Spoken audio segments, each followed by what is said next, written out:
오늘은 일상에 임하는 하나님의 나라 시리즈 설교 4번째 시간으로 잔다는 것에 관해서 말씀을 전하려고 합니다. 여러분은 평소에 잘 주무시나요? 평소에 7, 8시간은 자야 건강하다고들 하는데 그렇게 잘 주무시나요? 보통 몇 시간 주무시나요? 그 전에 오늘 설교가 자는 것에 관한 것이니만큼 오늘 설교 시간에 좋으시면 그건 이해해 드리도록 하겠습니다. 설교에 관해서, 자는 것에 관해서 설교 100번 듣는 것보다 한숨 푹 자는 게 나을 수도 있지 않을까 하는 생각이 드네요. 자는 것에 관해서 좀 생각을 해보죠. 여러분, 사람마다 자는 습관과 태도가 다 다르죠. 어떤 분들은 올빼미형으로 밤늦게 주무시는 분들도 있고, 또 어떤 분들은 아침형 인간이라서 일찍 자고 일찍 일어나는 분들이 있습니다. 자는 모습도 천차만별이에요. 똑바로 누워 주무시는 분도 있고, 옆으로 자는 분도 있고, 엎드려 주무시는 분들도 있습니다. 물론 침대나 바닥에서 거의 운동장 돌듯이 계속 돌면서 주무시는 분들도 있겠죠. 여러분은 어떤 모습으로 주무시나요? 저는 군대에서 이렇게 침낭을 꼭 쥐고 아침에 일어나면 바로 침낭을 재빠르게 갤 준비를 하느라고 이 상태로 자는 게 버릇이 돼서 지금도 두 손을 이렇게 모으고 거의 그대로 자는 편입니다. 눕기만 하면 금방 잠들어서 그냥 깰 때까지 계속 주무시는 분들이 있는가 하면 자면서 몇 번씩 깨는 분들도 있습니다. 잘 때 잠꼬대를 하거나 코를 골거나 이를 가는 분들도 계시고, 이 사람이 죽었나 싶을 정도로 조용히 주무시는 분도 계십니다. 제가 이 교회에서 이런 일들을 많이 하다 보니까 컨퍼런스나 수련회를 많이 가는데요. 그때 코 고는 분하고 같은 방이 배정되면 그 컨퍼런스는 그냥 망하는 거예요. 여러분, 자는 모습을 보면 그 얼굴 표정도 아마 가지각색일 거예요. 내가 잘 때 어떤 표정으로 자는지는 아마 거의 모르시겠지만, 어떤 사람은 입을 벌리고 자기도 하고, 좀 심하면 침을 흘리기도 하고, 눈을 반쯤 뜨고 자는 분들이 있어서 깜짝 놀라게 되는 경우도 있습니다. 제 아내는 제가 잘 때 웃는 표정으로 잔다고 말도 안 되는 말을 자꾸 하는데 진짜인지는 알 수가 없습니다.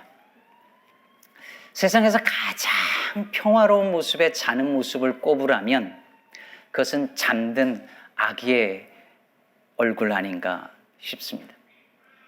김기택 시인이 고온히 잠든 아기의 모습을 보면서 이런 시를 썼습니다. 아기는 있는 힘을 다하여 잔다. 부드럽고 기름진 잠을 한순간도 흘리지 않는다. 저처럼 깊이 빨아들인다. 옆에서 텔레비전이 노래 불러대고 아빠가 전화기에 붙어 회사 일을 한참 떠들어대도 아기의 잠은 조금도 움츠러들거나 다치지 않는다. 어둠 속에서 수액을 퍼올리는 뿌리와 같이 잠은 고요하지만 있는 힘을 다하여 움직인다. 저렇게 달게 자고 나니 아침에 이 세상 다 살아버리고 다시 태어난 것 같다. 눈을 뜨자마자 눈알들은 아침을 보고 잠시 휘둥그레지고 어리둥절해진다. 물론 세상의 모든 아기가 이렇게 다 잘 자는 건 아니지만 대부분 아기는 시인의 표현처럼 적어도 잘 때만큼은 있는 힘을 다하여 잡니다. 세상 걱정 하나 없이, 근심 없이 잠에 최선을 다합니다. 반면 어른이 되고 나이가 들수록 이게 쉽지 않습니다. 잠드는 것 때문에 고생인 분들이 정말 생각보다 너무 많으시더라고요. 밤에 잠이 안 와서 불면증에 시달리는 분들 정말 많고요. 새벽에 너무 일찍 깨서 몇 시간이고 잠을 청하다가 피곤한 상태로 일어나는 분들도 많습니다.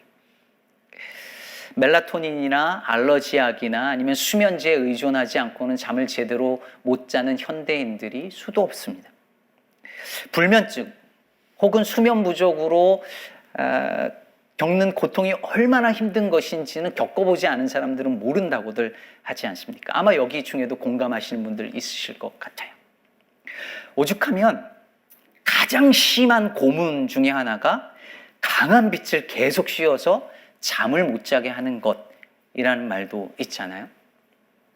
자, 이렇게 잠이 잘 안 와서 힘든 분들에게 오늘 본문 말씀은 잘 납득이 되지 않습니다. 시편 127편 2절 후반부를 보면 우리가 잘 아는 구절이죠. 그러므로 여호와께서 그의 사랑하시는 자에게는 뭐를 주신다고요? 잠을 주신다. 사실 이 구절은 예배 시간에 잘 조는 분들이 늘 잘 즐겨 써먹는 구절이죠. 이상하게 예배 시간만 되면 잠이 온다든지 설교 시작하면 잠이 온다든지 하면서 하나님이 날 얼마나 사랑하시는지 잠을 자꾸 주신다고. 정말 고마운 말씀이잖아요. 반대로 잠이 잘 안 와서 고통하시는 분들에게는 이 본문 말씀이 참 서운한 말씀입니다. 하나님께서 그 사랑하시는 자에게는 잠을 주신다는데 내가 이렇게 잠이 안 와서 고통하는 건 하나님이 그럼 날 사랑하지 않아서 그런 건가 싶습니다. 뭘 그렇게까지 생각해? 라고 말할 수 있겠지만 생각해 보세요. 잠이 안 와서 뜬 눈으로 밤을 새우는데 남편은 얄밉게 옆에서 드렁 코를 골면서 막 자고 있고 그래서 너무 잠이 안 와가지고 화가 나서 성경을 폈는데 여호와께서 그의 사랑하시는 자에게는 잠을 주시는도다. 이 구절이 떡하니 나오면 얼마나 얄밉고 서운하겠습니까? 여러분, 이 구절이 담긴 시편 127편은 시편에서 흔히 성전으로 올라가는 노래라고 불리우는 15개의 시편 중에 하나입니다. 여러분이 가진 성경에서도 시편 120편에서 134편 표제어를 보면 다 성전으로 올라가는 노래라고 적혀 있을 것입니다. 이 시들은 말 그대로 순례자들이 순례길을 떠나서 즉 예루살렘 성을 향해서 예루살렘 성전을 향해서 그 순례의 길을 가면서 불렀던 노래들이에요. 120편에서 134편까지. 그렇다면 오늘 본문 127편 1절에서 이렇게 말하잖아요. 여호와께서 집을 세우지 아니하시면 세우는 자의 수고가 헛되며 여호와께서 성을 지키지 아니하시면 파수꾼의 깨어있음이 헛되도다 라고 말하는데 여기서 집 그리고 성 이건 뭘 말하는 걸까요? 파수꾼은 누굴 말하는 걸까요? 네, 여기서 집과 성은 다윗의 집 즉 이스라엘과 예루살렘 성이었을 것입니다. 그리고 파수꾼은 그 성을 지키는 사람이죠.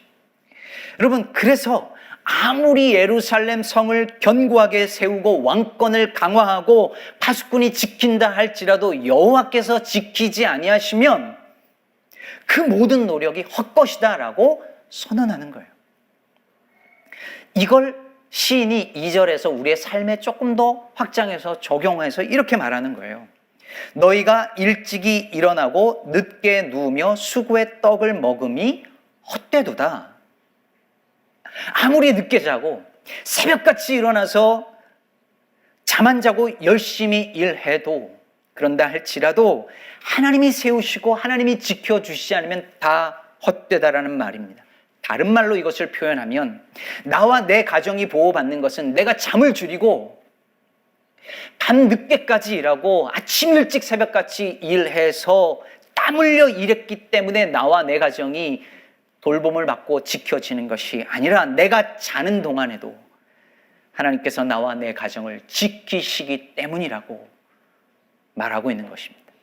따라서 오늘 본문 2절 후반부의 그 구절, 그 문제의 구절을 새번역 성경은 문맥에 훨씬 더 잘 어울리게 이렇게 번역했습니다. 진실로 주님께서는 사랑하는 사람에게는 그가 잠을 자는 동안에도 복을 주신다. 사랑하는 사람에게만 잠을 주신다는 말이 아니라 사랑하는 그가 잠을 자는 동안에도 복을 주신다. 영어에도 보면 NASB, New American Standard Bible 보면 For he gives to his beloved even in his sleep.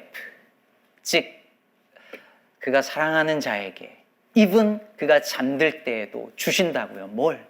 복을 주시고 은혜를 베풀어 주신다는 거죠. 여러분 이렇게 읽으면 좀 납득이 되시죠? 좀 덜 서운하시죠? 그런데 여러분 사실 이렇게 읽고 이렇게 이해가 되고 나면 원래대로 읽어도 이해가 됩니다.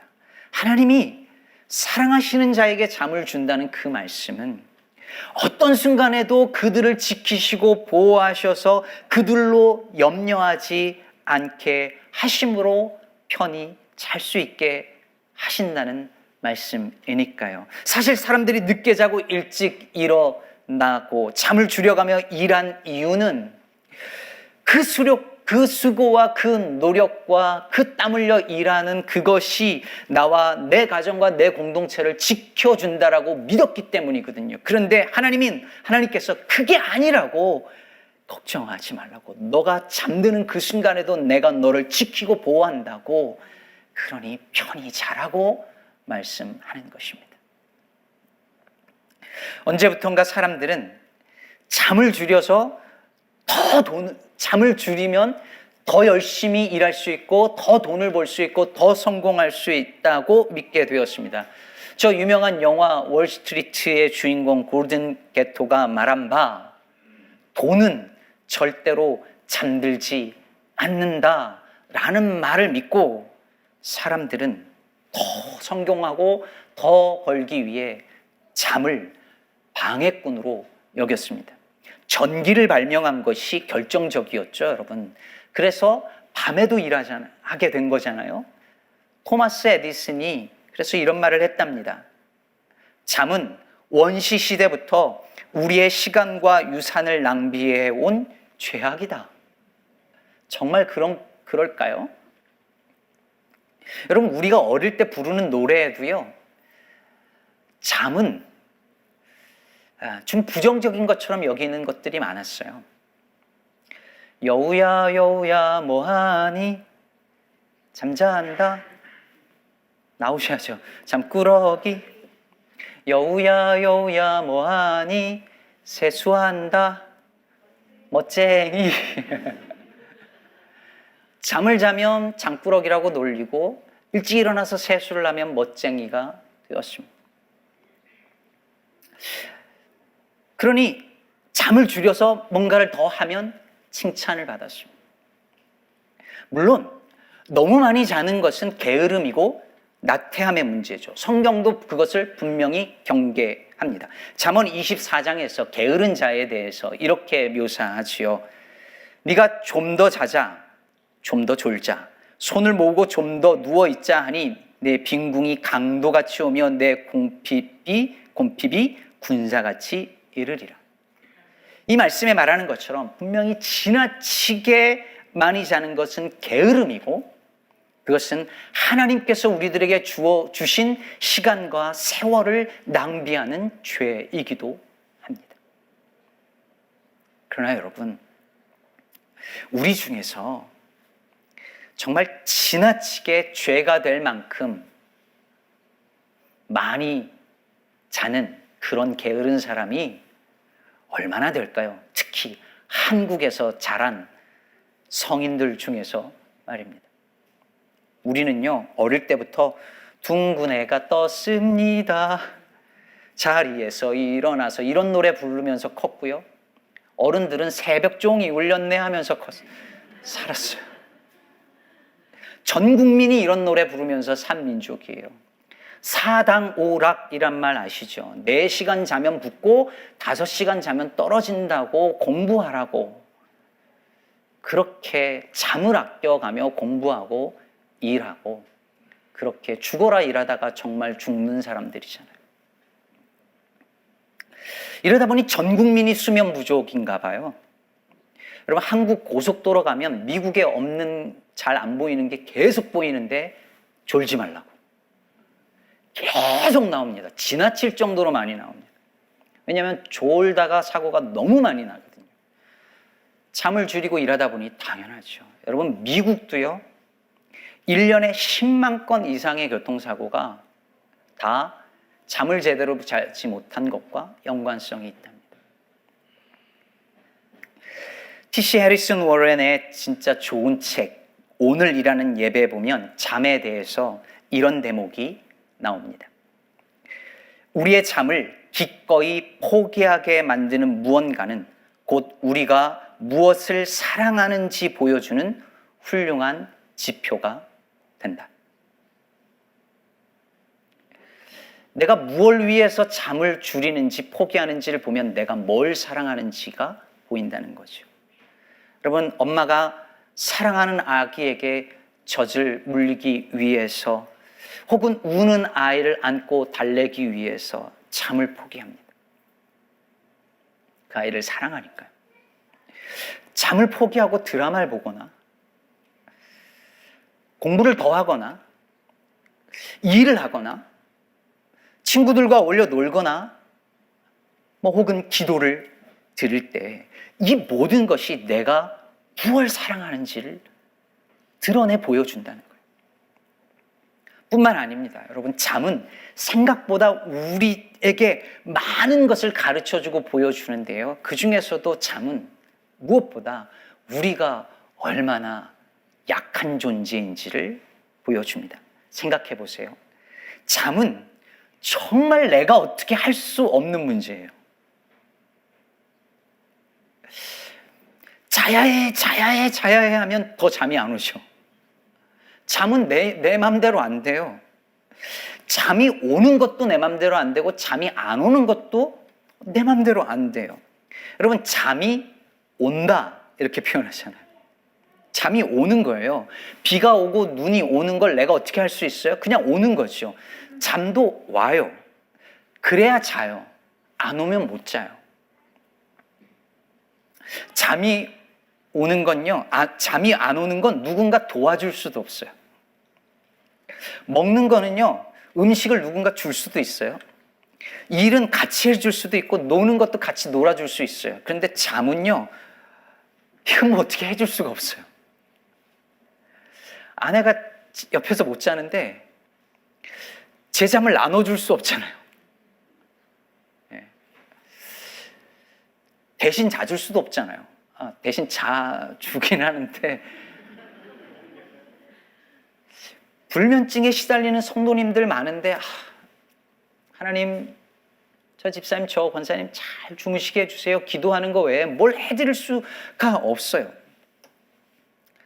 하나 있다. 참 졸린 설교를 하면 좀 도움이 될 수도 있겠네요. 실제로 사도행전 20장에 보면 사도 바울이 설교할 때 유두고가 창가에 앉아서 그 설교를 듣다가 졸다가 떨어져 죽잖아요. 여기가 창가가 아닌 걸 다행으로 여기시기 바랍니다. 오죽 잠이 쏟아졌으면 그랬을까요? 잠이 안 오는 것도 그렇지만요, 잠이 오는 것도 막기가 어려워요. 여러분, 아무리 괴로운 일이 있어도요, 어느 시점이 되면 자요. 저는 이게 너무 기가 막혔던 게요, 제 아버지 돌아가셨다는 소식을 듣고 가는 그 비행기 안에서 제가 자고 있더라고요. 장례를 치르고 나서 제가 자더라고요. 여러분, 부모님이 돌아가셔도 가족이 돌아가셔도 여러분 잠은 자요. 우리는 잠을 안 자고 살 수 없어요.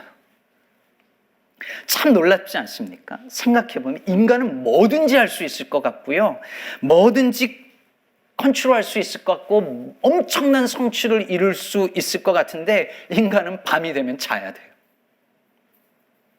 보통 사람의 경우 평생 시간의 3분의 1 혹은 36%를 잔답니다. 그래서 90년을 살 경우 32년은 그냥 자는 거예요.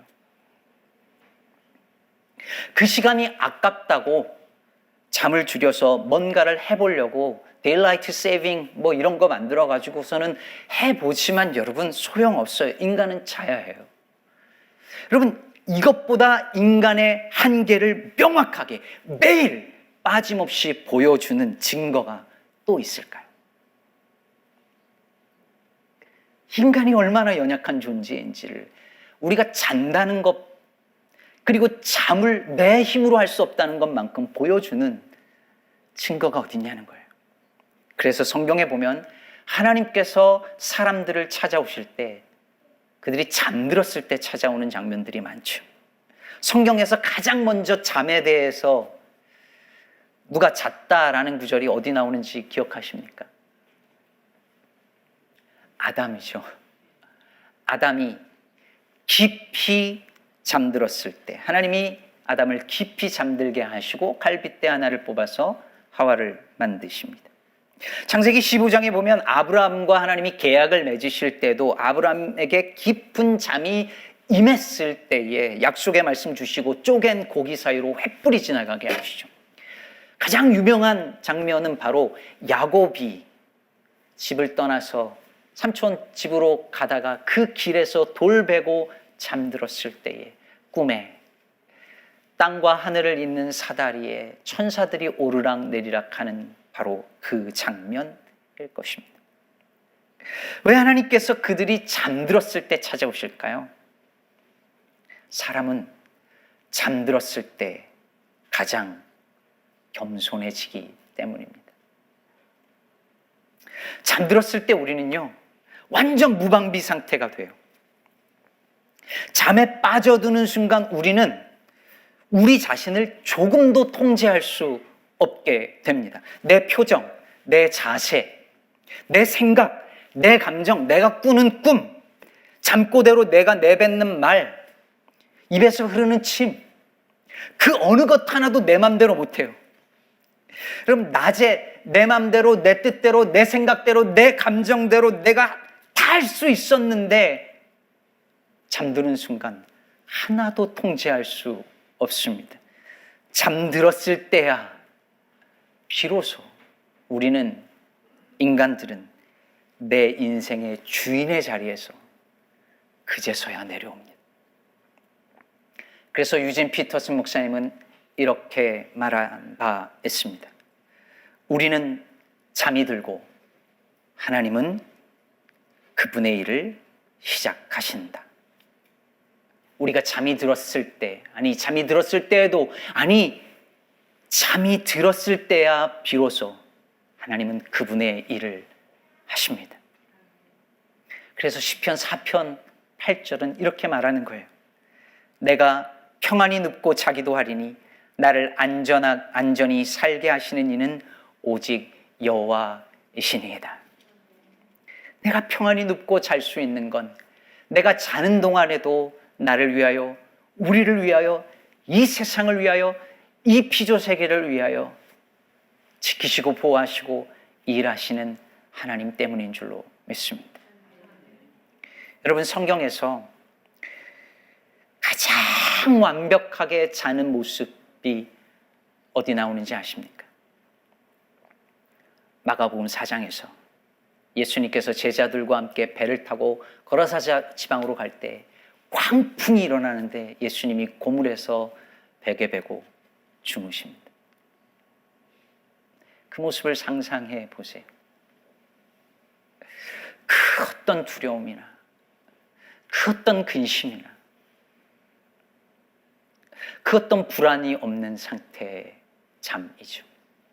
그 어떤 것도 깨울 수 없는 고난 잠, 완벽한 잠입니다. 성부 아버지에 대한 완전한 신뢰 속에서 주무시는 잠입니다.